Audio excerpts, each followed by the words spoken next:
오늘은 하나님이 주신 최고의 은혜라는 제목으로 한 주간 언약을 받도록 하겠습니다. 오늘 예배하면서 최고의 은혜라는 단어와 그리스도로 말미암아라는 단어를 마음에 담고 기도하시기를 바랍니다. 이 최고라는 단어는 한 가지를 말합니다. 그래서 하나님께서 우리에게 주신 가장 중요한 은혜가 있다는 것입니다. 그 은혜는 결론적으로 그리스도입니다. 오늘 최고의 은혜라는 단어와 그리스도로 말미암아라는 이 단어를 가지고 기도하셔서 하나님의 응답을 받고 누리는 여러분 모두가 되기를 바랍니다. 예수님을 그리스도로 믿고 구원의 축복을 누리면서 살아계신 하나님을 예배하는 여러분은 먼저 하나님의 이유를 찾아야 합니다. 하나님의 이유를 찾으면 복음으로 이해하게 됩니다. 그것이 사람이든 문제이든 사건이든 하나님의 이유를 찾게 되면 복음으로 이해하게 되는 것입니다. 복음으로 이해하게 되면 수용하게 됩니다. 보통 사람 관계라든지 또 여러 가지 사회생활 가운데 내 스스로 사람이든 문제든 수용할 수 없는 상황이 되는 이유는 가장 먼저 이해가 안 돼서 그렇습니다. 왜 그런지, 나를 왜 미워하는지, 나를 왜 오해하는지, 이 문제가 왜 생겼는지 이해가 안 되면 수용할 수가 없는 것입니다. 그래서 저와 여러분들은 억지로 사람을 이해하고 수용하려고 했을 것이 아니라 하나님의 이유부터 찾아야 되는 겁니다. 하나님께서 왜 나에게 이 문제를 허락하셨을까 생각을 하고 기도할 수 있어야 됩니다. 하나님께서 왜 이 사람을 만나게 하셨는지를 그 이유를 하나님 앞에 찾아야 된다는 것입니다.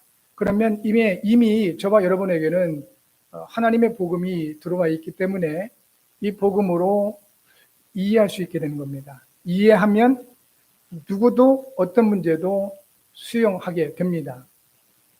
이 복음으로 수용하게 되면 이때 초월할 수 있게 되는 겁니다. 거기에 눌리거나 매여서 스트레스 받는 것이 아니라 그 모든 것을 뛰어넘어서 살리게 되는 것입니다.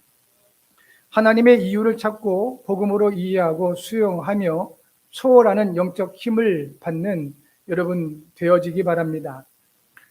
예수님께서 제자들을 부르신 이유가 있습니다. 오늘 먼저 우리는 예배하면서 그 이유를 찾아야 되겠습니다. 예수님께서는 제자들에게 자기와 함께 있게 하시고 그리고 구원의 복을 주시기 위하여 갈보리산으로 부르셨습니다. 마가복음 3장 13절부터 15절까지 말씀을 보면 자기가 원하는 자들을 부르셨다고 하셨습니다. 저와 여러분들이 이 자리에 있는 것이 우연히 있다라고 생각할 수도 있습니다. 그런데 하나님은 우연이 아니라고 말씀하십니다. 하나님께는 우연이 없습니다. 필연입니다. 하나님의 중요한 계획이 있기 때문에 그 모든 것을 이루신다는 겁니다. 마찬가지로 저와 여러분들이 이 자리, 예배 자리에 있는 것은 우연이 아니라 하나님의 필연인 것입니다. 우리 예수님께서 원하시는 자들을 부르셨다고 하셨습니다. 그 이유를 말씀하셨습니다. 이는 자기와 함께 있게 하시기 위함이다 하셨습니다. 그 예수님께서 마지막 십자가에서 그리스도의 일을 이루실 때에 선언을 하셨습니다. 십자가상에서 마지막으로 선언하신 겁니다. 다 이루었다라고 하셨습니다.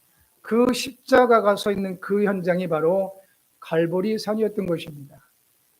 저와 여러분들도 이 그리스도의 갈보리 산 십자가의 그 피 흘리심으로 말미암아 우리의 모든 죄 문제를 해결받았고 살아계신 하나님을 예배할 수 있게 된 것입니다.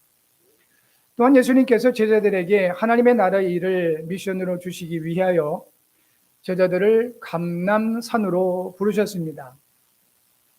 예수님께서 십자가에서 피 흘려 죽으시고 3일 만에 부활하셔서 이제 40일 동안 이 땅에 계셨는데 그 40일 동안 제자들을 감람산으로 부르신 것입니다.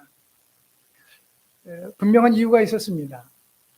사도행전 1장 1절부터 3절까지 말씀을 보면 데오빌레오 내가 먼저 쓴 글에는 이라고 말했습니다. 이 먼저 쓴 글은 누가복음을 말하고 있습니다. 누가복음은 종으로 오신 예수님을 말하고 있습니다. 인자로 오신 예수님을 말하고 있습니다.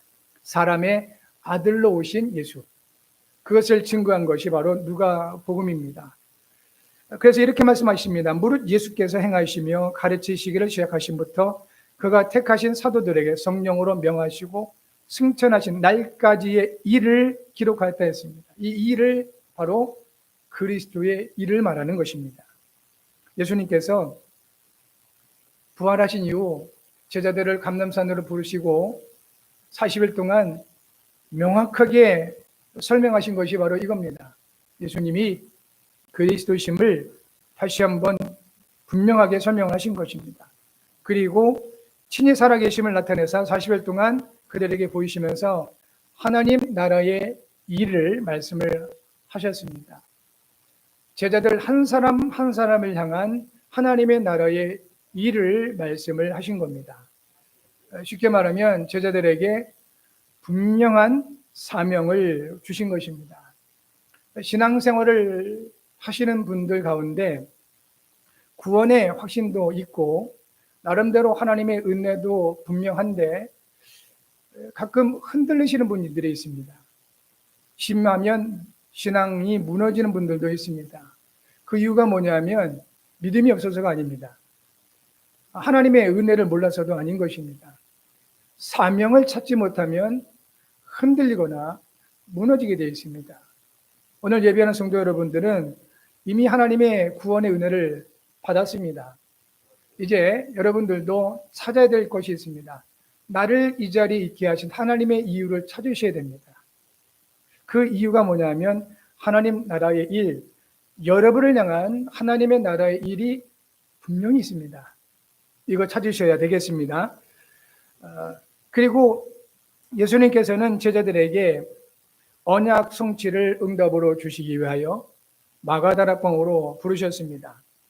이 마가다락방의 특징이 있습니다. 그것이 사도행전 1장 14절인데 여자들과 예수의 어머니 마리아와 예수의 아우들과 더불어 마음을 같이하여 오로지 기도에 힘쓰니라 했습니다.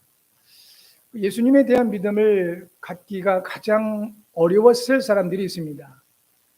그 어머니 마리아 그리고 그의 형제들이었을 것입니다. 인간적으로는 가족 아니겠습니까? 그런데 그 예수님이 메시아요 그리스도라고 하는 겁니다. 아마도 믿어지기가 쉽지 않았을 것입니다.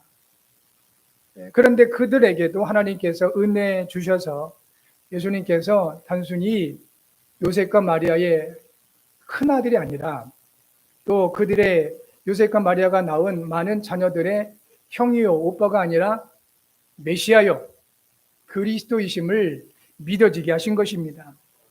이들이 그 믿음을 가지고 마가다락방에 모인 것입니다. 여자들과 예수의 어머니 그리고 예수의 아우들과 더불어 성도 여러분 더불어가 되시기를 바랍니다. 복음을 받은 성도끼리 더불어가 되어야 됩니다. 그리고 마음을 같이 하는 은혜가 있길 바랍니다.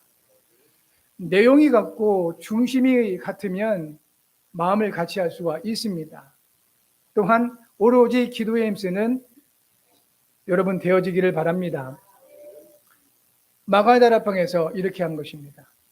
그 마가다락방을 통하여 오늘 이 시대에 저와 여러분에게까지 이 복음이 전달되게 하신 것입니다. 뒤집어서 말해 보겠습니다. 하나님은 영이시고 하나님의 성령으로 지금도 역사를 하시는데 눈에 보이지 않는 악한 마귀요 사탄이 존재합니다. 그 졸개들이 악의 영들, 더러운 영들, 한자로는 귀신이라고 표현을 하는 것입니다. 이 영들이 하는 일이 있습니다. 하나님은 더불어 하게 하시고 마음을 같이 하게 하시고 오로지 기도에 힘쓰게 하시는 것이 성령의 역사입니다. 그런데 악한 영들이 하는 일은 요 반대의 일을 하는 겁니다. 마음이 분리되게 하는 겁니다. 자꾸 사람들끼리의 그 관계를 이간시키는 것입니다. 사탄이라는 그 히브리어의 원어가 대적자입니다. 자꾸 하나님을 대적하게 만들고 사람을 대적하게 만든 겁니다. 마귀라는 그 원어 헬라어가 디아블로스입니다. 디아블로스의 의미가 뭐냐면 이간자의 의미입니다. 이것이 바로 악한 영들의 역사인 겁니다. 신앙생활은 동아리 모임이 아닙니다. 신앙생활은 단순한 사회생활이 아닙니다. 신앙생활은 영적인 삶을 사는 것입니다. 영이신 하나님을 만나서 그분과 함께 하는 것이 신앙생활인 것입니다. 그러므로 영적인 부분을 모르게 되면 신앙생활만큼 힘들고 비참한 것이 없습니다. 세계의 역사를 살펴보더라도 가장 잔인한 전쟁이 지금 저 러시아와 우크라이나 전쟁이 아닙니다. 세계사에 나타나 있는 가장 잔인한 전쟁이 종교전쟁이었었습니다. 그만큼 이 그리스도 복음을 모르게 되면 그렇게 악한 영들에게 사로잡혀서 처절한 삶을 살 수밖에 없게 되는 것입니다. 예배하는 저와 여러분들은 초대교회 곧 마가다라방의 성도들처럼 더불어 마음을 같이하여 오로지 기도할 수 있는 영적 힘을 받으시기를 바랍니다. 이 초대교회 마가의 다락방에 하나님께서는 중요한 5가지 응답을 주셨습니다. 가장 먼저는 성령을 체험하게 됐습니다. 예수님께서 부활하신 이후 제자들에게 마지막으로 주신 이 땅에서의 약속이 있었는데 성령을 기다리라고 하셨습니다. 그리고 그 성령을 위하여 기도할 것을 당부하셨습니다. 제자들이 약 10일 동안, 열흘 동안 모여서 기도했습니다. 그 말씀 그대로 제자들에게 성취되었습니다. 오늘도 예배하면서 말씀 받는 여러분들에게 하나님은 반드시 그 말씀을 성취하시는 응답으로 역사하실 것입니다. 마가다락방 제자들에게 두 번째 주신 그 응답이 15개 나라 사람들을 찾아다닌 것이 아니라 전 세계에 흩어져 있었던 15개 나라의 사람들이 오순절날 예루살렘으로 오게 한 겁니다. 그러면 이 사람들이 당연히 헤롯 성전으로 갔어야 되는데 그 15개 나라에서 예루살렘으로 온 사람들 중에 하나님이 예비하신 사람들이 이 마가다락방의 제자들을 통하여 특별히 베드로를 통하여 복음을 받게 된 것입니다. 그래서 이들을 통하여 전 세계에 이 복음이 전달되게 된 것입니다. 여러분들에게도 이와 같은 응답이 있기를 바랍니다. 그리고 지금 우리 한국을 향한 하나님의 그 계획을 잘 보셔야 됩니다. 나가는 선교도 중요합니다. 그런데 이제 하나님이 하시는 일들, 선교 일들 중에 한 가지가 바로 전 세계에서 한국으로 오게 하고 있습니다. 한민족을 잘 보셔야 되는 겁니다. 제3문화권에 있는 지식계들, 한부모가 이제 외국인 분들, 자녀들을 잘 보셔야 되는 겁니다. 우리나라 뭐 백의 민족이니 배달의 민족이니 이따위 그 헛된 속임수에 넘어가면 안 되겠습니다. 하나님은 모든 민족을 한 민족으로 창조하신 겁니다. 저와 여러분 조상을 따지고 들어가면 결국은 성경 아담에게서 만나는 것입니다. 피부 색깔이 다르고 언어가 다를 뿐이지 사실은 지구상에 살고 있는 모든 사람은 한민족입니다. 대한민국 사람만 한민족이 아니고 모든 지구상에 사는 모든 사람들이 하나의 민족이라는 겁니다. 피부가 다르다고 선입견을 가지면 안 되겠습니다. 이 시대의 선교, 하나님이 보내시는 선교를 한국으로 보내셔서 복음 가진 여러분을 만나게 하시는 것입니다. 세 번째 주신 마가다락방의 응답이 바로 예언을 성취하신 것입니다. 요엘서 2장 28절 그 말씀을 마가다락방을 통하여 성취하신 것입니다. 그리고 네 번째 응답이 바로 이들을 통하여 3천 제자를 세우신 것입니다. 여러분을 통해서도 하나님의 말씀이 성취될 것이고 또한 여러분을 통하여 이 시대에 예비된 제자들이 세워지게 될 것입니다. 다섯 번째 응답이 있습니다. 날마다 마음을 같이하여 성전에 모이기를 힘쓰고 집에서 떡을 떼었다 했습니다. 이 같은 마가다락방의 성도들을 통하여 주께서 구원받는 사람을 날마다 더하게 하셨다고 하셨습니다. 예배하는 여러분에게 이 응답이 있기를 바랍니다. 두 가지 현장을 놓치지 않으면 됩니다. 성전, 곧 모이는 교회, 예배를 통한 하나님의 언약을 놓치면 안 되겠습니다.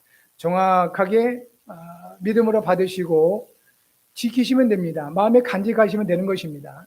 그리고 여러분의 집이요. 여러분의 집에서 그 말씀을 가지고 묵상하고 삶에 적용해 나가시면 되겠습니다. 그러면서 여러분 곁에 있는 사람을 살리고자 하는 마음을 가지시면 됩니다. 그때 하나님께서 여러분을 통하여 구원받는 사람을 날마다 더하게 하시는 응답을 주시게 될 것입니다. 이것이 바로 예수님께서 갈보리산으로, 감람산으로, 마가다락궁으로 제자를 부르신 이유입니다. 이 이유를 잘 찾으시기 바라고, 두 번째, 바울이 생을 걸고 로마에 복음을 전한 이유가 있습니다. 이것을 찾아야 되겠습니다.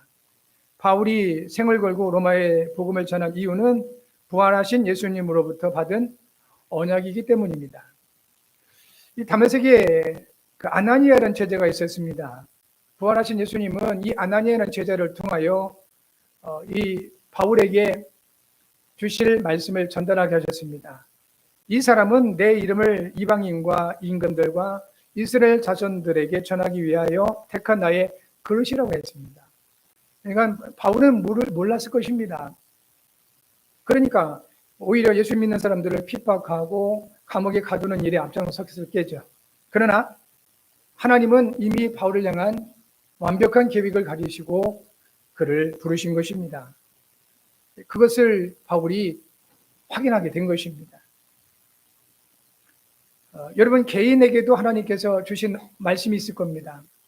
바울을 부르실 때 주신 이 말씀 그대로 이제 바울은 이방인들과 임금들 그리고 전 세계에 흩어져 있었던 이스라엘 자손들에게 복음을 전하는 일을 감당하게 됐습니다. 저는 개인적으로 처음 교회를 갔을 때 성경도 잘 모르고 그랬었는데 하나님께서 이사야 51장 16절을 마음에 감동으로 주셨습니다. 내가 내 말을 네 입에 두고 내 손끝으로 너를 덮었나니 이는 내가 하늘을 펴며 땅의 기초를 정하며 시온에게 이르기를 너는 내 백성이 됨이니라 하시는 말씀입니다. 그래서 저는 청년 때나 전도사 때 큰 착각을 하고 있었는데 이 말씀을 근거해서 아마 하나님이 나를 부흥사로 만드실 모양이다 라고 큰 착각을 하고 있었습니다. 전 세계로 그 말씀을 전하는 부흥사로 이렇게 세우실 모양이다 라고 착각을 했었습니다. 그런데 지금도 이 하나님 말씀을 전하는데 굉장히 큰 부담을 갖고 있습니다.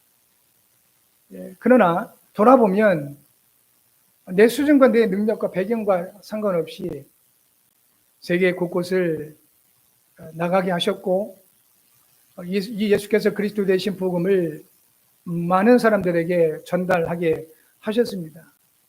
여러분에게 주신 하나님의 평생 언약은 무엇입니까? 점검해 보시고 확인해 보셔야 됩니다. 바울이 이것을 정확하게 가지고 있었던 겁니다. 비록 아나니아가 전달해 주었던 예수님의 말씀이었지만 바울은 믿음으로 그 말씀을 자기의 언약으로 받아들였던 것입니다. 그리고 바울이 생을 걸고 로마의 복음을 전한 이유는 영적인 전염병을 막아야 할 것을 알았기 때문입니다. 당시에 로마를 통하여 전 세계에 이 불신앙의 문화, 흑암 문화가 전파되고 있었습니다. 여러분이 많이 알고 있는 로마 신화 이야기들, 이 이야기입니다. 영적인 전염병이었던 것입니다. 그것을 막아야 한다는 이유를 가지고 있었던 것입니다. 또한 바울은 생을 걸고 로마의 복음을 전한 이유가 바울을 통한 하나님의 뜻이 로마였기 때문입니다. 그래서 결국 바울은 로마에서 모든 사역과 모든 삶을 마감했습니다.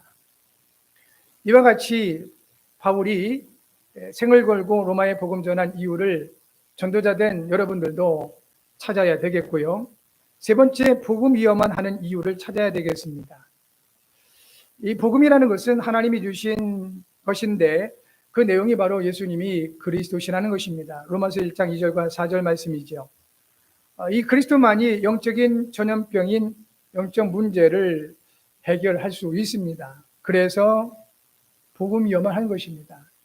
여러분, 전도 현장에서 전도하시면서 다른 종교인들과 절대로 다투시거나 싸우지 않아도 됩니다. 그분들 훌륭하신 분들이 많습니다. 불교인들 존중해 주셔야 됩니다. 석가모니 훌륭하신 분입니다. 존중해 주셔야 됩니다. 공자님도 훌륭하신 분이 많습니다. 그분들의 그 공자님의 가르침을 받는 유교인들을 비난하거나 그럴 이유가 전혀 없습니다. 그러나 분명하고 확신하게 여러분 마음에 가지고 있어야 될 내용이 있습니다. 그분들은 훌륭하신 분이 맞지만 그리스도는 아니라는 겁니다. 그리스도는 하나님이 사람에 대해 오신 분을 말합니다. 단 한 번 오셨습니다. 그분의 이름이 바로 예수신 겁니다.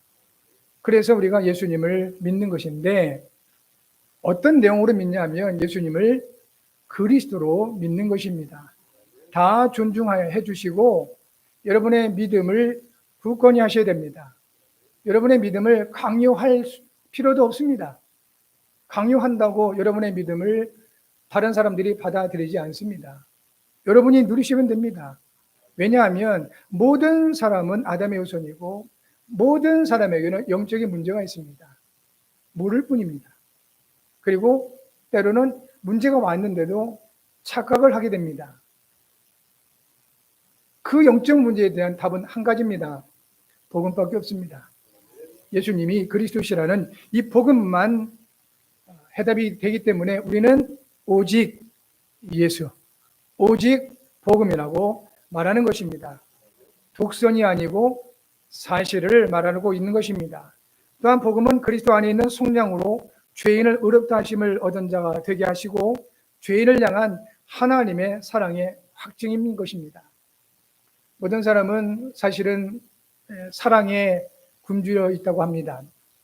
왜 그러냐면 원래 사람이 하나님의 사랑을 받고 하나님의 사랑 가운데에 살아야 할 존재이기 때문에 그렇습니다. 그런 사람이 하나님을 떠나버리니 사랑에 굶주릴 수밖에 없는 것입니다. 여러분의 어린 자녀들이 부모를 잃어버리면 어떻게 되겠습니까? 불안하고 두렵겠지요. 그리고 그들의 인생에는 여러 가지 문제가 일어날 수 있습니다. 가장 큰 원인이 뭐냐면 사랑 결핍인 것입니다. 그런데 부모와 같이 있으면서도 불구하고 이 사랑을 전달받지 못하면 똑같은 현상이 일어나는 것입니다. 성도 여러분, 하나님이 여러분을 사랑하십니다. 그 사랑을 풍성하게 받으시고 누리시기를 바랍니다.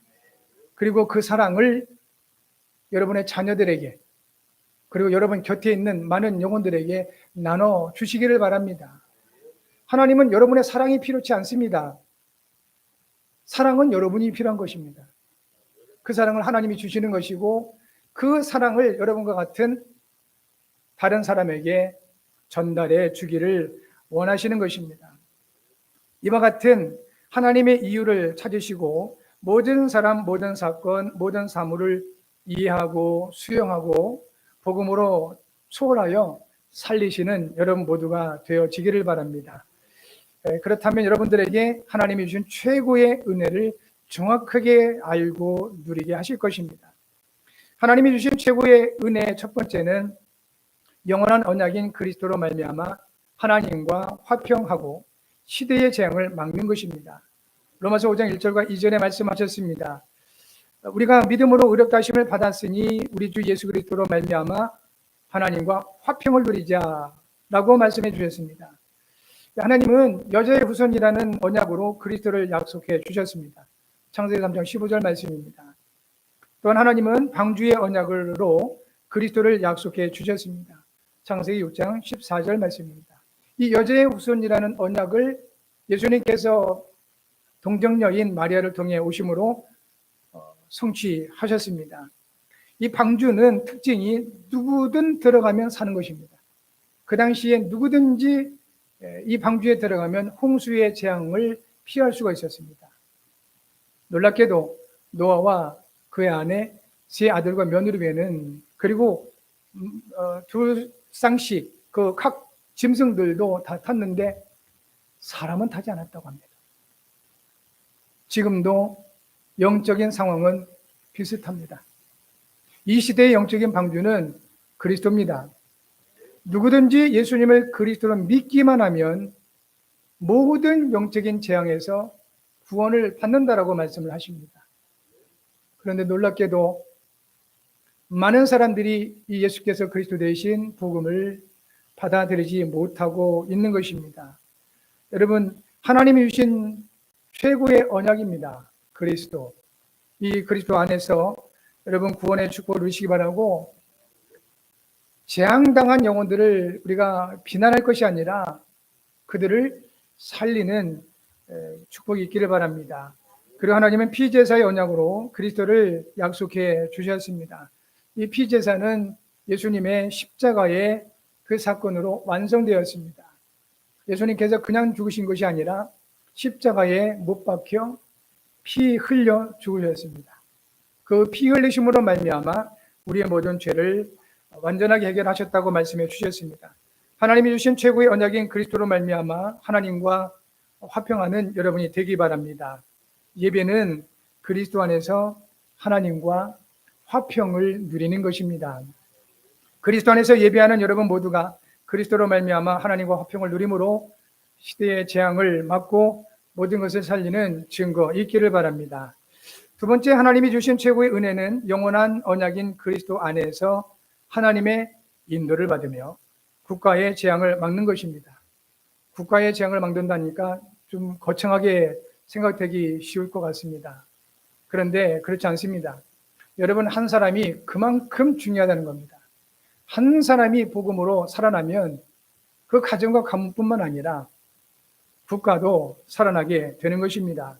로마서 5장 3절부터 4절 말씀에 다만 이뿐 아니라 우리가 환난 중에도 즐거워하나니 이는 환난은 인내를, 인내는 연단을, 연단은 소망을 이룬 줄 암이라고 했습니다. 이 환난, 인내, 연단, 소망, 이와 같은 것들은 바로 하나님이 여러분을 인도하시는 과정이고 하나님의 방법인 것입니다. 하나님은 영원한 언약인 그리스도 안에서 하나님의 인도를 받는 사람을 통해 역사하십니다. 아브라함이 대표적인 인물입니다. 갈대 우리에 있었던 수많은 사람들 가운데 하나님께서 아브라함을 부르셨습니다. 내가 네게 보여줄 땅으로 가라 라고 말씀하셨는데, 창세기 12장 4절 말씀해 보니까 아브라함이 여호와의 말씀을 따라갔더라고 했습니다. 하나님은 여호와의 말씀을 따라갔던 그 아브라함 한 사람을 통하여 한 시대뿐만 아니라 그 나라를 살리게 된 것입니다.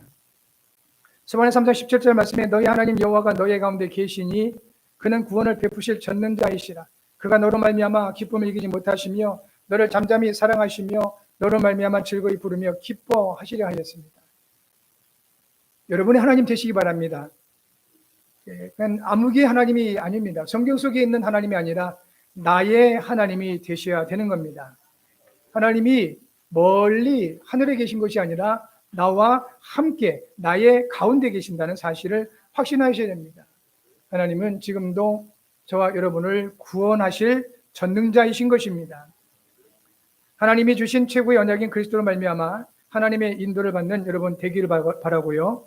예배는 그리스도 안에서 하나님의 인도를 받는 것입니다. 그리스도 안에서 예배하는 여러분 모두가 그리스도로 말미암아 하나님의 인도를 받음으로 국가의 재앙을 막고 모든 것을 살리는 증거가 있기를 바랍니다.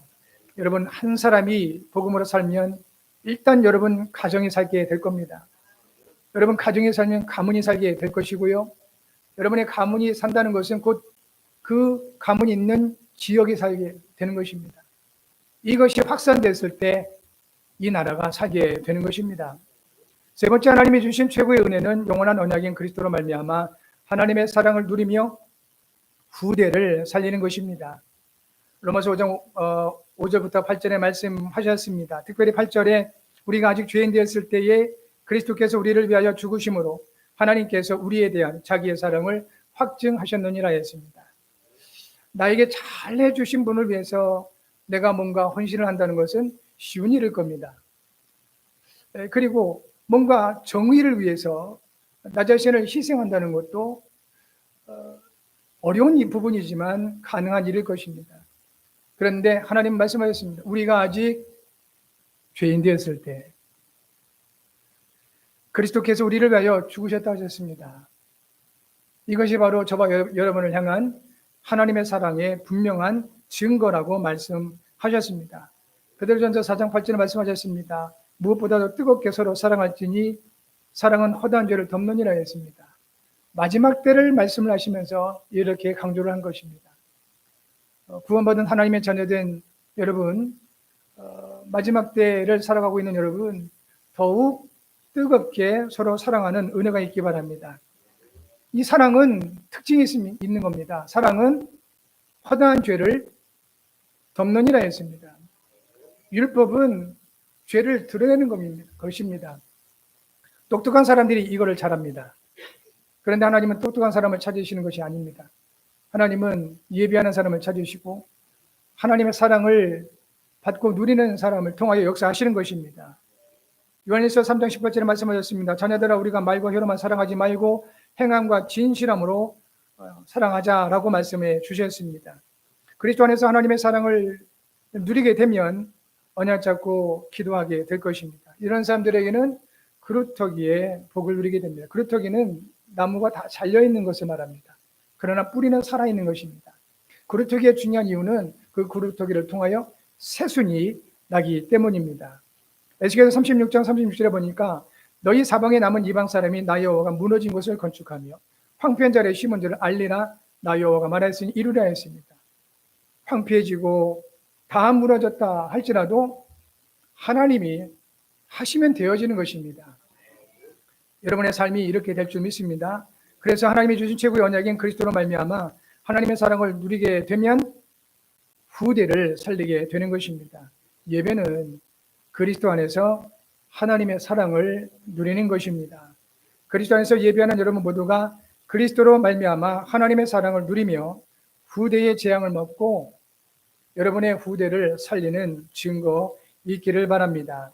최고의 축복인 그리스도 안에 있는 사람은 과거의 모든 것을 발판으로 삼게 됩니다.